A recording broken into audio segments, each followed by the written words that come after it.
all protocols observed, ladies and gentlemen. Amoso nukwe uru. Okwe uru. God is good all the times. That is his nature. Now, as I stand here, you can see I've been escorted by great women of Kenya. I'm sure they were introduced earlier on, and therefore I don't need to introduce them again. But I'm happy. Today, we've come to celebrate life. We've come to celebrate the life of Mama Phoebe Asio. Mama Phoebe Asio is somebody who is known and who was loved by most of us. Maybe I say all of us. When I was young, mineka urukwe matin. Mineka urukwe matin. Wabro wacho katagidholuo buro winjo bende. As we were growing up, we used to look up to Mama Phoebe Asio.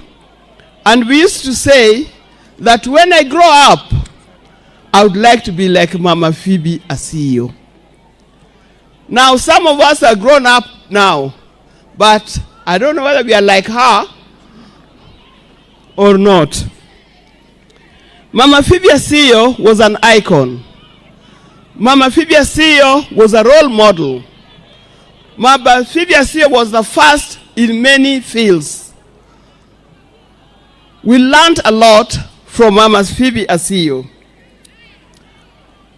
I know everybody has got something to say, personal relation with Mama Phoebe.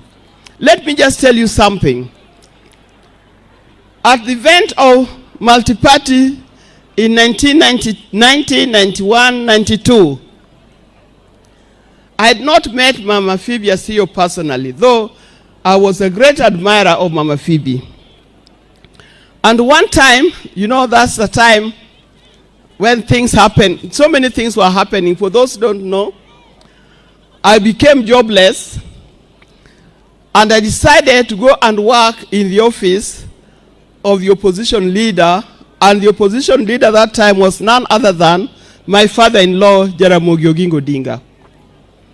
So as I was working as an office manager and everything in that office, one day he called me around 10:30, and he told me, can you go and get for me Nyagoro? I want to have lunch today with Nyagoro.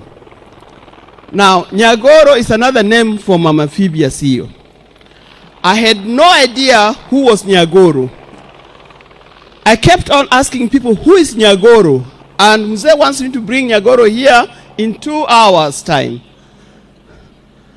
When I went round, there was one confidant of Jaramogi called Luko Bok, told me that is Phoebe Asio. Then I said, where on earth would I find Phoebe?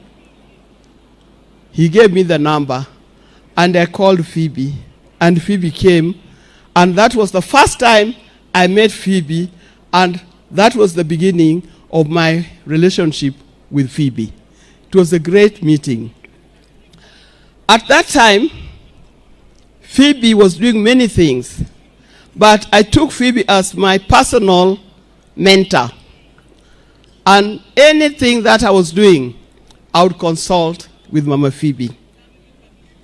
And one of the things that we did, I was advised at that particular time that I should start a women organizations, because you know that's the time, sorry to say this, that's the time I was in many problems. I was a teacher. I asked the NAT to help me to sort out my problems. NAT said that is political, we cannot help you.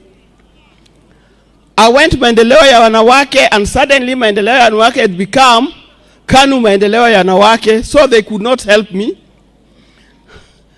But I was advised by none other than Professor Nyang' Nyong'o, who we have just been here, to start an organization that represents women in Kenya